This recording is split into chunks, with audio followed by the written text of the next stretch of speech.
M दिशु। आप सभी को मेरी तरफ से नवरात्रि की हार्दिक शुभकामनाएं। इस चैनल पर डेली मैं आपसे मिलती हूँ मोटिवेशनल स्टोरीज के साथ। आई होप आपको मेरी स्टोरीज अच्छी लगती होंगी। आज भी आपसे मिली हूँ एक नई मोटिवेशनल इंटरेस्टिंग स्टोरी के साथ जिसका टाइटल है कुदरत के अनुसार। चलिए शुरू करते हैं अपनी आज की स्टोरी। एक बार एक ऊंट का बच्चा अपनी माँ से प्रश्न पूछता है कि माँ, हमारी कमर पे ये कुबड़ क्यों होता है। तो उस छोटे से ऊंट की माँ बोलती है, बेटा, रेगिस्तान में पानी की कमी होती है और पानी को स्टोर करने के लिए हमारी कमर पे ये कुबड़ बना होता है, जिससे हम काफी दिनों तक बिना पानी पिए रह सकते हैं।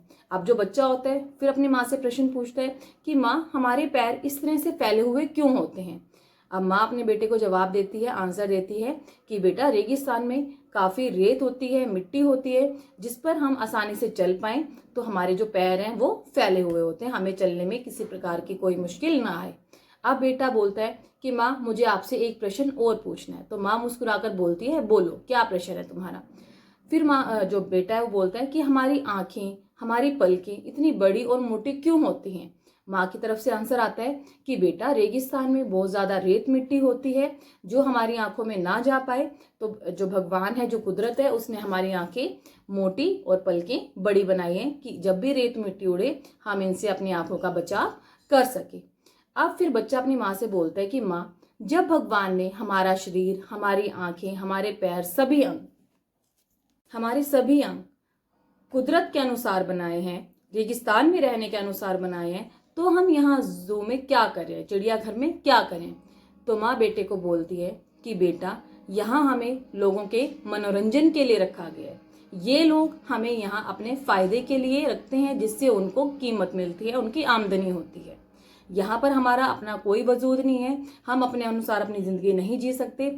जैसा ये लोग हमें दूसरों के सामने पेश करते हैं, हमें सिर्फ वैसे ही रहना होता है। सारा दिन हमें यहाँ बंधे हुए बैठे रहना है, यही हमारा यहाँ पे वजूद है। जब हम जू में आगे, हम रेगिस्तान में नहीं हैं, तो हमें इन्हीं के अनुसार अपनी जिंदगी काटनी है। अब जो बेटा है वो बोलता है, हम सिर्फ एक मनोरंजन का जरिया बनकर रह जाते हैं। छोटा मोटा ऐसा बोलकर चुप हो जाता है। क्यों माँ, ऐसा क्यों। हमें अपना वजूद बनाए रखना चाहिए, जैसे हमारा शरीर ईश्वर ने बनाया है, हमारी क्रियाएं भी उसी प्रकार होनी चाहिए। माँ के पास इस बात का कोई उत्तर नहीं होता। जैसे माँ ने उस बेटे के सारे प्रश्नों के उत्तर दिए, अब यहाँ पर माँ बिल्कुल चुप रह जाती है और अपने बेटे को सहलाते हुए चुपचाप खामोशी साधे उसको अपने पास बिठा लेती है और प्यार करती है। आपको आज की मेरी स्टोरी कैसी लगी, प्लीज कमेंट के थ्रू मुझे बताना। Thank you.